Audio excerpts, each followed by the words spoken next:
तो हेलो दोस्तों, नमस्कार दोस्तों। आज हम इंडियन स्टॉक मार्केट और उसके द्वारा प्रेजेंट करी हुई अपॉर्चुनिटीज़ के ऊपर बात करने वाले हैं। सो हम जानते हैं कि यार we have various asset classes. So we have bonds, we have real estate, we have gold, we have equity जो कि शेयर मार्केट के फॉर्म में होती है, फाइनेंशियल एसेट्स जिसमें आपके सारे आ जाते हैं, आपके एएमसी, आपका म्यूचुअल फंड्स, आपके स्टॉक मार्केट्स, आपके अलग अलग फंड्स। ठीक है, बट वो सब आप फाइनेंशियल मार्केट्स के अंदर आते हैं। ठीक है, और फिर उसके बाद अल्टरनेटिव इन्वेस्टमेंट्स ऑप्शंस होते हैं हमारे पास में। अब इंडियन जो स्टॉक मार्केट है बहुत एक यूनिक अपॉर्चुनिटी प्रोवाइड करता है in terms of Indian financial market. अब इंडियन फाइनेंशियल मार्केट और इंडियन स्टॉक मार्केट से हम समझ सकते हो बिकॉज पूरे फाइनेंशियल मार्केट को हमारा स्टॉक मार्केट ही गवर्न करता है। अब किसी स्टॉक मार्केट के लिए जो इम्पोर्टेंट पार्ट होता है वो होते हैं स्टॉक एक्सचेंजेस। इंडिया में दो स्टॉक एक्सचेंजेस हैं, एक है नेशनल स्टॉक एक्सचेंज और एक है बॉम्बे स्टॉक एक्सचेंज। ठीक है, नेशनल इससे पहले वैसे अगर हम हिस्ट्री ऑफ स्टॉक मार्केट की बात करें तो पहला stock market was the Bombay stock market जो कि 1893 ऑगस्ट में आपका बना था। उसके बाद देर वर वेरियस रीजनल स्टॉक मार्केट्स। बाद में क्या करा गया, इसका नेशनलाइजेशन किया गया और एक नेशनल स्टॉक मार्केट बाद में इस्टेब्लिश किया गया था, जिसको हम एनएसई बोलते हैं। वो भी मुंबई में है ऑब्वियसली। और बाकी हमने रीजनल मार्केट्स को ख़त्म किया बिकॉज ऑफ बहुत सारी इन अनफेयर प्रैक्टिसेस होती थी, जैसे कि डब्बा ट्रेडिंग वगैरह है, उस चक्कर में। ठीक है, अब हम बात कर रहे थे इंडियन स्टॉक मार्केट की। तो ये BSE NSE की अगर हम मार्केट कैप मिला दे सारी कंपनीज का मिला के तो वो 2.5-3 ट्रिलियन पहुँचता है। हमारी इकोनॉमी भी लगभग इतनी, ऑलमोस्ट इकोनॉमी की 90-100%। तो काफ़ी एक अच्छा हायर वैल्यू साइड में इंडियन मार्केट है। वो क्यों है ऐसा कि इंडियन मार्केट इतना हाईली वैल्यूड क्यों है? बिकॉज ऑफ जो ग्रोथ अपॉर्चुनिटी जो इंडिया में हमको देखने को मिलती है। इंडिया जो है एक, हम जानते हैं, डेवलपिंग कंट्री है। अगर हम बाकी डेवलपिंग कंट्री से कंपेयर कर लें तो इंडिया का नॉमिनल जीडीपी पिछले 15 सालों में 15% रहा है। नॉमिनल जीडीपी क्या हुआ, आप सुना होगा, जीडीपी तो 7-8% इंडिया ग्रो करता है। नॉमिनल हुआ कि आप जो है आपने जो जीडीपी था उसमें आपने इन्फ्लेशन को जोड़ दिया तो वो नॉमिनल जीडीपी बन गया। ठीक है, साथ में एक और इम्पॉर्टेंट डेटा पॉइंट है कि जो इंडिया का जो मीडियन एज है वो है 28 साल। डेवलप्ड कंट्रीज़ में वो मीडियन एज 40 साल 50 साल है। तो इंडिया के पास एक यंग पॉपुलेशन है। अब यंग पॉपुलेशन एक जो होती है एक डेमोग्राफिक डिविडेंड की तरह काम करती है, बिकॉज यंग लोग ही काम करेंगे, फिर साथ में काम भी करेंगे तो कमाएंगे भी और उस इनकम को स्पेंड भी करेंगे। तो और पुअर लोगों और जो पुअर कह रहा हूँ तो जो ओल्ड लोग होते हैं उन पर पैसा खर्च होता है बिकॉज उनकी अर्निंग ज़्यादा होती नहीं और वो स्पेंड भी नहीं करते हैं। तो बिकॉज हमारी जो जीडीपी है वो इनकम प्लस स्पेंडिंग मिला के है, तो ना इनकम करते हैं ओल्ड पीपल और ना ज़्यादा स्पेंड करते हैं, तो उनका जीडीपी में कंट्रीब्यूशन बहुत कम होता है। बट इंडिया के पास वो अपॉर्चुनिटी है, एटलीस्ट फॉर द 30-40 ईयर्स हमारे पास में एक डेमोग्राफिक विंडो है जिसको हम यूज़ कर सकते हैं, जो कि चाइना के पास भी इस समय नहीं है। चाइना का मीडियन एज भी 38, 39, 40 करीब है चाइना का एज, और इंडिया का एज 28 है। ठीक है, पर कैपिटल इनकम भी इंडिया तेज़ी से बढ़ रहा है, ऑल्दो बहुत कम है, वो 2500 से $2600 के करीब पहुँचा है, लेकिन धीरे धीरे स्टेडली ग्रो कर रहा है। लेकिन मेन बात है कंजम्पशन बहुत तेज़ी से ग्रो कर रहा है। भले ही नॉमिनल जीडीपी 15% ग्रो कर रहा हो, कंजम्पशन 18% ग्रो कर रहा है। आप लग्जरी आइटम से लेकर आप जो बेसिक जो सस्ती चीज़ें हैं उन सबका कंजप्शन बहुत तेज़ी से बढ़ रहा है। कई सारे सेक्टर्स हैं जो कि बहुत फास्ट पेस कर रहा है। ऑब्वियसली एक बात है कि अगर इंडियन की कंजम्पशन स्टोरी बढ़ेगी तो ऑब्वियसली उनको लोन देने वाली, फाइनेंस करने वाली कंपनीज भी बढ़ेंगी। तो NBFCs इन जनरल या फिनेंस स्टॉक्स या आपके बैंकिंग सेक्टर, तो हम इन जनरल फिनेंस सेक्टर कहते हैं। फाइनेंस सेक्टर इंडिया में फ्यूचर बहुत ब्राइट है। लेकिन ऐसे और भी कुछ सेक्टर्स हैं जिनका अगर मैं नियर टर्म में अगर मैं देखूँ पिछले अगले 4-5-6 साल में जो मेरे को फ्यूचर ब्राइट लग रहा है, एक है आपकी पाइप इंडस्ट्री, जो कि बहुत ही तेज़ी से अनऑर्गेनाइज से और इसकी तरह से ऑर्गेनाइज की तरफ होती जा रही है और कुछ ही प्लेयर्स में समेट के रहते जा रही है। ठीक है, तो बहुत ही कंसोलिडेट होती है पूरी इंडस्ट्री। इसके अलावा इंटरनेट जो हम जानते हैं, जियो एयरटेल, ठीक है, तो इंटरनेट पेनिट्रेशन और भी तेज़ी से ग्रो कर रहा है। फूड इंडस्ट्री जो है, तो QSR में आपको बहुत अच्छी अपॉर्चुनिटी दिख रही है, चाहे वो डोमिनोज़ हो या फिर और बाकी QSR हो। तो Jubilant Food Works is a very important stock to keep in mind उस लिहाज में। जो इंडिया की जो पेंट इंडस्ट्री है तो वो भी बहुत ही तेज़ी से अनऑर्गेनाइज का मार्केट शेयर खाते हुए ऑर्गेनाइज की तरफ हो रही है। तो बर्जर पेंट जो टॉप के अच्छे प्लेयर्स हैं पेंट इंडस्ट्री में, जो कि वेल रन हैं, अच्छी तरीके से कैपिटल को अपना एम्प्लॉय करते हैं, जैसे कि एशियन पेंट्स हो गया, बर्जर पेंट्स हो गया, ऑब्वियसली इनका सिग्निफिकेंस बहुत ज़्यादा है। इंडिया का केमिकल सेक्टर बहुत ही तेज़ी से ग्रो कर रहा है।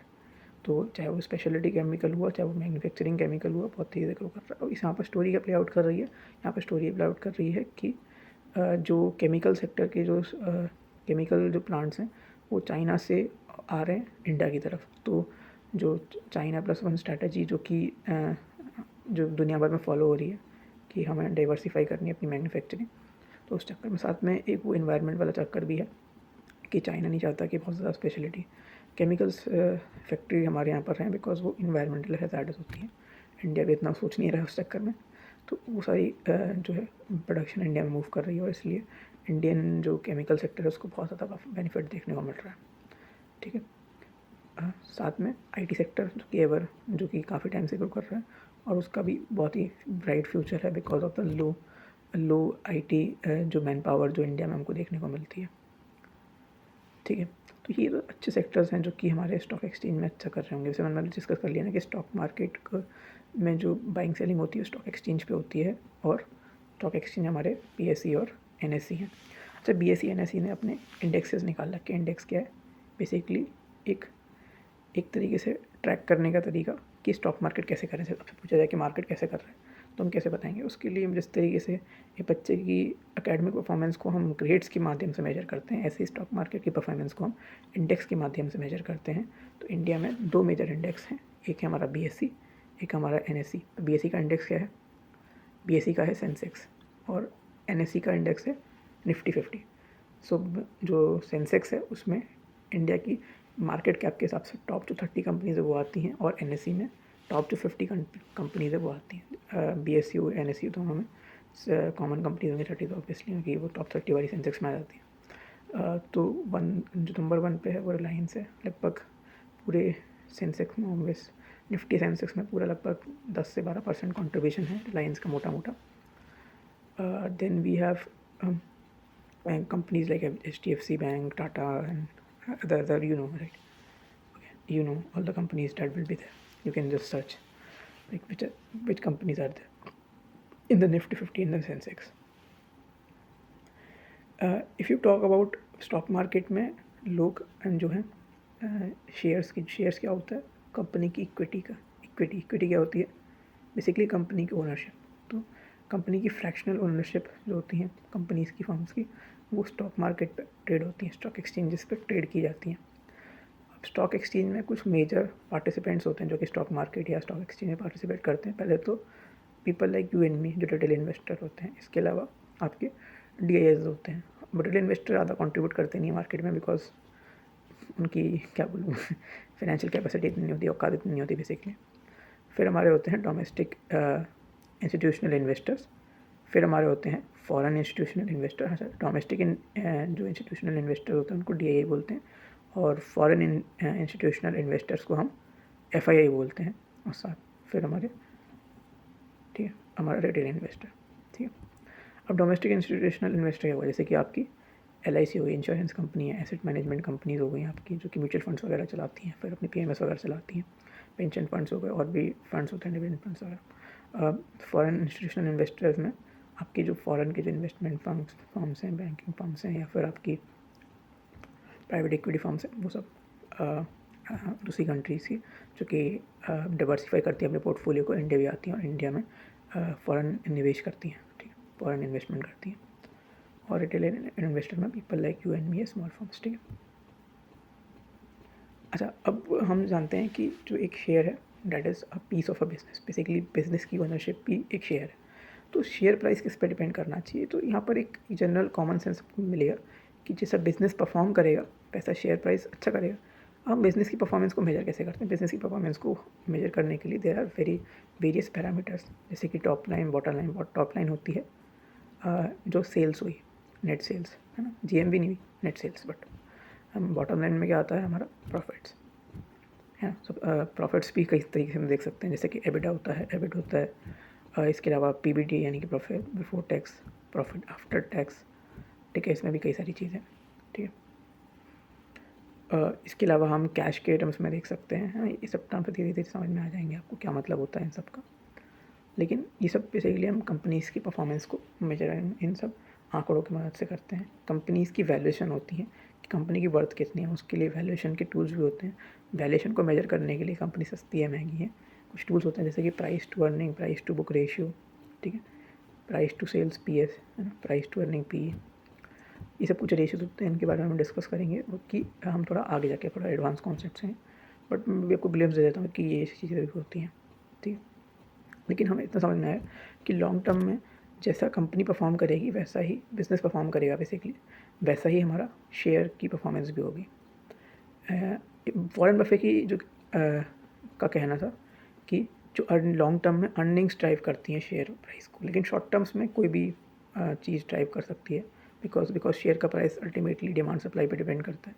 तो कोई मार्केट में कोई इंपॉर्टेंट चीज़ हो गई, कोई घटना हो गई, तो उससे शेयर का प्राइस ऊपर नीचे मैनिपुलेट किया जा सकता है, ठीक है, डिमांड सप्लाई पर, ठीक है। कोई भी मतलब अगर मार्केट पूरा कर रहा है तो शेयर मतलब बिजनेस इतना अच्छा कर रहा है वो भी करेगा ऑब्वियसली, ठीक है। लेकिन अगर लॉन्ग टर्म में देखा जाए तो कंपनी की परफॉर्मेंस कैसी, बिजनेस की परफॉर्मेंस कैसी है, वो चीज़ ड्राइव करेगी शेयर के प्राइस को, ठीक है। अब शेयर का प्राइस बढ़ता है, हम जानते हैं कि हम CAGR कैलकुलेट करते हैं, कंपाउंड एनुअल ग्रोथ रेट। तो ये हम देखिए कंपाउंड इंटरेस्ट, अब कंपाउंड इंटरेस्ट हम जानते हैं, अपने कई सारी स्टोरी सुन रहे होंगे। कंपाउंड इंटरेस्ट जो एट्थ वंडर जैसे बोला जाता है, ऐसा क्यों होता है? बिकॉज कंपाउंड इंटरेस्ट में आपके इंटरेस्ट के ऊपर भी इंटरेस्ट होता है वो है कंपाउंड इंटरेस्ट, ठीक है। तो जैसे कि कुछ आपने बेसिक आंकड़े से देखे होंगे कि पहला इसमें कुछ हम कंपाउंड इंटरेस्ट के डिस्कस कर लेते हैं। हमको बेसिक तो फॉर्मूला पता ही होगा कि P मल्टीप्लाई बाई 1 + r की power t is equals to the amount is equals to principal multiply by 1 + r की power t, where r is the rate, कि रेट ऑफ इंटरेस्ट कितना है, रेट ऑफ रिटर्न कितना है, t क्या है time, p क्या है प्रिंसिपल। अब हम चाहते हैं कि हमारा अमाउंट बढ़ाओ, अमाउंट बढ़ा करने के लिए क्या कर सकते हो इस पूरी इक्वेशन में? आप अमाउंट बढ़ाने के लिए आप प्रिंसिपल को बढ़ा सकते हो, आप अमाउंट बढ़ाने के लिए आप टाइम को बढ़ा सकते हो, ठीक है। आप अमाउंट बढ़ाने के लिए आप रेट को बढ़ा सकते हो, रेट मतलब रेट ऑफ रिटर्न, ठीक है। टी मतलब टाइम, पी मतलब प्रिंसिपल, यानी कि आपने कितना पैसा इन्वेस्ट किया है। अब जो रेट ऑफ रिटर्न है वो बहुत ज़्यादा मार्केट फोर्सेस गवर्न करती हैं। हम अच्छा स्टॉक सिलेक्शन करके, बुद्धिमानी करके हम एक मार्केट से एक एक्स्ट्रा रिटर्न जनरेट कर सकते हैं थोड़ा बहुत ऊपर, बट आप बहुत ज़्यादा कुछ नहीं कर सकते हो। लेकिन जो प्रिंसिपल है, जो अमाउंट आप इन्वेस्ट करने वाले हो और जो टाइम आप मार्केट में बिताने वाले हो, वो आपके हाथ में है। तो जो वेरिएबल्स कंप्लीटली आपके हाथ में, उनको ढंग से खेलें, ज़्यादा से ज़्यादा अपना प्रिंसिपल लगाएं, ज़्यादा से ज़्यादा अपना पैसा लगाएं और ज़्यादा लंबे टाइम तक मार्केट में बने रहें, तो मार्केट आपको अच्छे रिटर्न्स देगा। क्योंकि मार्केट प्रूवन है कि 12% 11% देता है, ठीक है, हिस्टोरिकली। अगर हम अदर एसेट क्लास से कंपेयर करें तो हमारी FD 5% देती है, हमारा गोल्ड 7% करीब देता है, रियल एस्टेट 6-7% करीब देती है, बॉन्ड्स वगैरह 8% देते हैं, और स्टॉक मार्केट 11 से 13% करीब स्टॉक मार्केट देती है। तो बाकी जो नॉर्मल एसेट क्लासेस हैं उनमें हाईएस्ट रिटर्न स्टॉक मार्केट ही देता है, ठीक है, और कोई एसेट क्लास नहीं देता, ठीक है। तो अब तक हमने क्या देखा कि शेयर प्राइस जो होगा, जो कि हमारी वेल्थ को अल्टीमेटली क्रिएट करेगा, वो डिपेंड करेगा कि कंपनी की परफॉर्मेंस कैसी है, बिजनेस कैसे कर रहा है, कि एक्चुअली में शेयर है क्या, एक बिजनेस का हिस्सा। तो बिजनेस इतना अच्छा करेगा, शेयर प्राइस इतना अच्छा करेगा, बट ये लॉन्ग टर्म की कहानी है। शॉर्ट टर्म में हम जानते हैं कि डिमांड सप्लाई के फैक्टर्स प्ले आउट कर सकते हैं प्राइस के लिए, ठीक है। तो अब हमें अब बहुत ही इंपॉर्टेंट चीज़ है जो कि परफॉर्मेंस बताता है स्टॉक का, जैसे मैंने बहुत सारे हमने आंकड़े बताए बिजनेस के लिए, वो है अर्निंग्स। तो लॉन्ग टर्म में, जैसे वॉरेन बफेट बोलते हैं कि लॉन्ग टर्म में जो अर्निंग्स हैं वही स्टॉक के प्राइस को गवर्न करती हैं, ठीक है। तो अब हमें बेसिक हमें कुछ टूल किट समझ में आ गया कि हमको अपना मार्केट में प्रिंसिपल बढ़ाना है, हमको लंबे टाइम तक जुड़े रहना है मार्केट में, और हमें अपना रेट ऑफ रिटर्न हाई करने के लिए हमें अच्छे क्वालिटी स्टॉक चुनने हैं, जो कि ऑब्वियसली वही होंगे जहाँ पे बिजनेस जो है उनकी अर्निंग्स लंबे टाइम तक कंसिस्टेंटली ग्रो करेंगे, ठीक है। अच्छा, ये तो हमने देख लिया कि वेल्थ क्रिएशन किससे होगा। अब एक और चीज़ है जिससे वेल्थ डिस्ट्रक्शन होगा। वेल्थ डिस्ट्रक्शन होगा कि आप मार्केट्स में कुछ प्रूवन चीज़ें हैं कि आप जो गलत करोगे उससे वेल्थ डिस्ट्रक्शन होगा। लेकिन सबसे इंपॉर्टेंट चीज़, अगर आप मार्केट में आओगे नहीं तो भी वेल्थ डिस्ट्रक्शन होगा। इसका क्या मतलब? उसका मतलब ये होगा कि मार्केट अगर आप पैसे को कैश में रखोगे तो क्या होगा? इन्फ्लेशन आएगा। इन्फ्लेशन क्या है? महंगाई। तो हर एक चीज़ विद टाइम क्या हो रही है? मोर एक्सपेंसिव होती जा रही है। तो पैसे का वैल्यू कम होता जा रहा है, जिसको हम इन्फ्लेशन बोलेंगे। तो अगर आप पैसे को इन्वेस्ट नहीं करोगे तो वो पैसा अपनी वैल्यू खो देगा। जैसे फॉर एग्ज़ाम्पल मैकडी का बर्गर कुछ टाइम पहले आलू टिक्की फॉर एग्जांपल 30 रुपीज़ का आता था कुछ टाइम पहले, अब कितना हो गया 60 रुपीज़ का। मिल्क की थैली ऐसी आपकी 22 रुपीज़ की आती थी, इस समय 28 रुपीज़ की हो गई। ऐसे ही आप सीखोगे कि कॉपीज़, पेंसिल, खाने पीने की चीज़ें, हर एक चीज़ का प्राइस बढ़ता है। पेट्रोल 10-12 साल पहले 40 रुपये लीटर होता था, आज वो 100 रुपये लीटर है, ठीक है। तो हर एक, नहीं 40 नहीं, आई थिंक 60-65, तो हर एक चीज़ का प्राइस बढ़ रहा है। इसको इन्फ्लेशन बोलते हैं कि a general price rise in the economy. तो अगर अगर मेरे पास आज 100 रुपये हैं, अगर मैं उसको इन्वेस्ट नहीं करता हूँ, उसको कैश में रखे रहता हूँ, तो उस 100 रुपये की वैल्यू, क्योंकि चीज़ों की वैल्यू बढ़ जाएगी। फॉर एग्जांपल 100 रुपये से पहले मैं 2 लीटर मतलब 100 रुपये का सामान खरीदने वाला था, तो 100 रुपये का सामान ही अब वो इन्फ्लेशन की वजह से महंगा हो गया। कितना, फॉर एग्जांपल 8% इन्फ्लेशन है, तो वो 108 रुपये का हो गया। तो अब मेरा 100 रुपये वो सामान नहीं खरीद सकता, अब मैं कम सामान खरीद पाऊँगा। समझ रहे हो आप मेरी बात? तो इस चक्कर में मेरी पैसे की वैल्यू कम हो गई। तो अगर मैं तो बेसिक जो एम है इन्वेस्टमेंट का, बेसिक तो एम यही है कि आप कम से कम इन्फ्लेशन को तो बीट करो। तो इंडिया में जनरल इन्फ्लेशन करीब 6 से 8% के करीब रहती है। ये वो है इन्फ्लेशन है जो कि गवर्नमेंट कंपनीज वगैरह देखती हैं, लेकिन हम जानते हैं कि वो जो है बहुत ही बास्केट ऑफ जो कॉमन यूज़ की गुड्स हैं उनसे लेके होती है।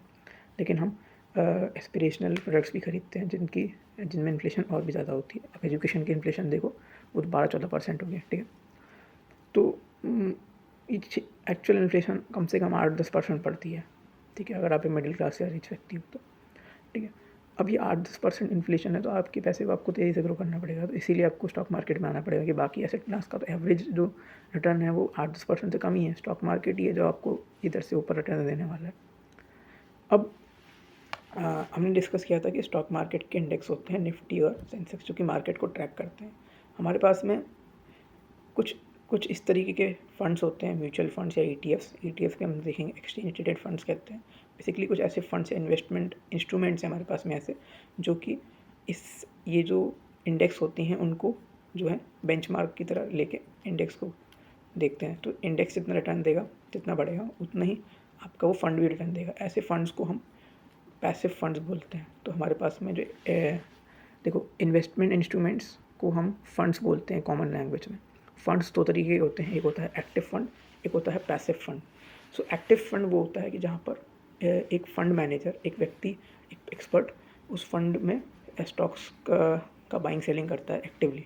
और पैसिव फंड वो फंड होता है जहाँ पर ऐसा कुछ नहीं होता है, ठीक है, वो सिर्फ मार्केट इंडेक्स को ट्रैक करता है। तो मार्केट इतना ऊपर गया, बेसिकली निफ्टी और सेंसेक्स इतना ऊपर गया, उतना ऊपर जाता है। अब बिकॉज एक्टिव फंड्स जो होते हैं वो हमेशा एक्सपेंसिव होते हैं, वो एक आपसे फ़ीस चार्ज करते हैं, ठीक है, जो कि 2 से 4%, 3% करीब होती है, ठीक है, जिसको एक्सपेंस रेशियो बोला जाता है। ये क्यों चार्ज किया जाता है? बिकॉज एक व्यक्ति आपके बिहाफ पर डिसीजंस ले रहा है, जो कि एक एक्सपर्ट है ऑब्वियसली, कि किस स्टॉक को खरीदना है, किस स्टॉक को बेचना है, पोर्टफोलियो कैसे बिल्ड करना है। और जो पैसिव फंड्स हैं वहाँ पर सिर्फ निफ्टी को आप ट्रैक कर रहे हो। तो पैसिव फंड्स जो हैं ऑलमोस्ट 12% का रिटर्न आप वहाँ से एक्सपेक्ट कर सकते हो। ऑब्वियसली +-2-3% हो सकता है, depending on the market conditions या जिस टाइम पीरियड में आपने उसको होल्ड किया है, ठीक है। तो आज हमने इन्फ्लेशन के बारे में देखा, active fund, passive fund, stock market, क्या सेक्टर्स हैं जो कि इंडिया में ग्रो कर रहे हैं, क्यों इंडिया बहुत ही यूनिक स्टॉक मार्केट है और इतनी अपॉर्चुनिटी थ्रो करता है, क्यों इंडिया स्टॉक मार्केट इतना हाईली वैल्यूड है। ये सब चीज़ें हमने आज डिस्कस करी। अगले सेशन में हम कुछ और नई चीज़ें भी सीखेंगे स्टॉक मार्केट के बारे में। मैं ये बता रहा हूँ, अगर ये आप सीरीज़ पूरी देख लेते हो तो आपको फाइनेंस, स्टॉक मार्केट पूरा समझ में आ जाएगा, और अपने पर्सनल फाइनेंस भी आपको कैसे मैनेज करने हैं वो भी समझ में आ जाएंगे, ठीक है। तो इस सीरीज़ में आप बने रहें और चीज़ें सीखते रहें। Okay, thank you, bye.